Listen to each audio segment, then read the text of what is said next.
Hey everyone, welcome back for another brief overview of something in the collection. Here we've got a Seiko Tuna. This is the so-called Emperor Tuna. This is the Sbdx013. It is the automatic power tuna and one of the last that still says Marine Master on there. Let me get it up there. So this is a beast tuna. As you guys know, I love tunas. So let's go through it. So right off the bat, one of the differences in this tuna is it is a little bit larger than the Seiko quartz Darth tunas or the 1000 meter series quartz. This is around 53.5 millimeters in diameter compared to 49. It is 17.2 millimeters thick. So yes, it is about 2 millimeters or so thicker than the quartz powered tunas because of the, again, it's got the automatic 8L35 Seiko movement in there, which I love. And then, the accuracy on this movement is around -10 to -15. And I feel like with the 8L35s, it's kind of a crapshoot. They are undecorated Grand Seiko movements, but depending on if they were regulated or not, how the watch is worn, how it's been stored, they can be fairly accurate or they can be horribly inaccurate in that they are actually, more than plus or 15. So I've been wearing this one for an entire week, and across 5 days, it's been plus 2.5, 3 seconds, which is not bad. I wear it every day and then just put it face down just like this on my table next to my bed when I go to sleep, and rinse and repeat in the morning. So without any kind of strap or bracelet, it comes on stock Seiko silicone. This head weighs 159, maybe 160 grams, which is a lot more than the 110 compared to the quartz tuna, which I'm wearing right here.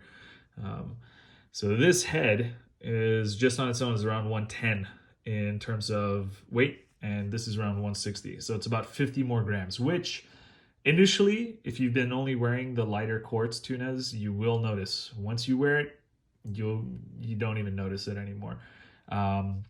It comes with a ceramic shroud, as all tunas, and it does have a metal or stainless steel bezel with an insert. On this one, I've modified it as well, just like my quartz, to have a full metal bezel with no insert and fully loomed. I have yet to find a full metal shroud for the auto tunas. So if you have a link or if you know of a place that sells some good quality stuff, let me know. This is the stock ceramic shroud, which is cool, but again, if it's going to take a hit, whatever, it's going to crack, which I've seen before. And then finding these is impossible. And if you go to Seiko, because these are all so-called JDM models, they will either refuse to sell you the part or they don't stock it, and then you're kind of stuck looking on the internet and eBay for parts. And the last one I saw that went online for sale was around like $600, which is insane. Let's get back to the dial. We've got the normal sapphire crystal, 8L35 powering this whole thing. Beautiful in that I love the inlays are at every hour marker.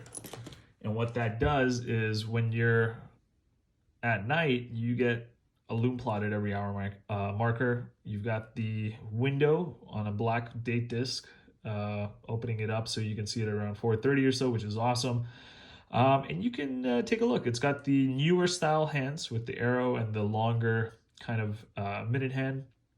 And then you've got the loom plot here on the back end for the seconds. And there you go. Check out the smoothness of the 8L35. Great movement. What helps in these models is the large crown. This 8L35 winds beautifully. And it is a killer watch. The one issue, because this is, I think, the most pro model, is sometimes the action on the bezel is tight. Like, I'm talking about tight. Like, you need gloves. If not, you're gonna rip the skin off your fingers.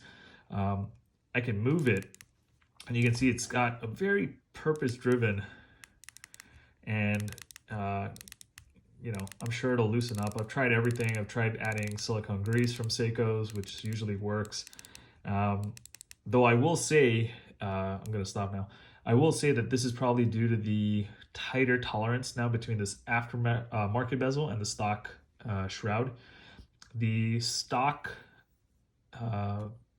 bezel, if you will, was nice, but it wasn't as nice as my dark tuna. So I might just get another shroud to get this thing going. And here you go. You can see once it picks up, it gets going. But again, it's very purpose driven. Like you need to, do you really need to move the bezel for timing stuff? Then you don't care if it doesn't move after. Got this right now on a orange isoframe, which I think is pretty cool. It gives it a nice pop. What else? I think, let me just do a quick comparison to the Darth Tuna, which is on a bracelet right now. You can kind of see they have, you know, similar traits. This is obviously, they're both the 13, if you will, of their version. This is the Sbdx013, and this is the Sbdn013. This is the nickname Darth, and this is the Emperor. So I've got the quartz, and I got the automatic, which I think is the best too. I did not enjoy the spring drive tuna. I just found that weird in how the lugs were part of the shroud and how it wore, and it was too thick for me. But here you go. Let's do a quick comparison. So let's do this. You can see the extra opening here on this side. The shrouds also are different. So you can see right by where the lugs are, the Darth has it fully open. So what that does is it allows the bracelet or strap to come straight out like this. You can do this on a Darth Tuna, right? Which means if you have a strap or if you have anything, it can sit flat. On the Emperor Tuna, you can't do that because these little ledges, if you will, on the shroud prevent it. So what'll happen is this is the max you can get it.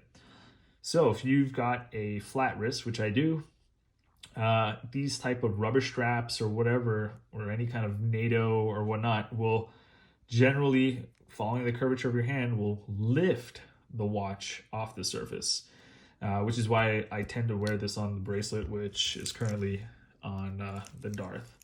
So that's one thing to keep in mind. The stock Seiko strap that comes with both of these, I never end up wearing just because I never find it comfortable. It's always one hole too tight or one hole too loose. So that's why I either go with these isoframes, which have a much tighter spacing, making it easier to wear, or I have been currently turned on to these straps from Nick Mankey, who makes these kind of elastic straps, which are really cool. So they're kind of similar. I'll do another video on these, but very cool, very comfortable straps. More on that later. So for now, here's the overview of the Sbdx013, which is the Emperor Tuna. I'll throw in some loom shots after the video.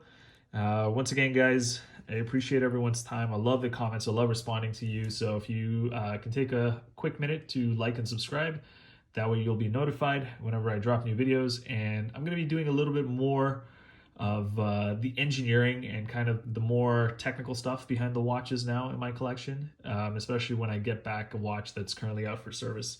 So stay tuned. Thanks. Appreciate it.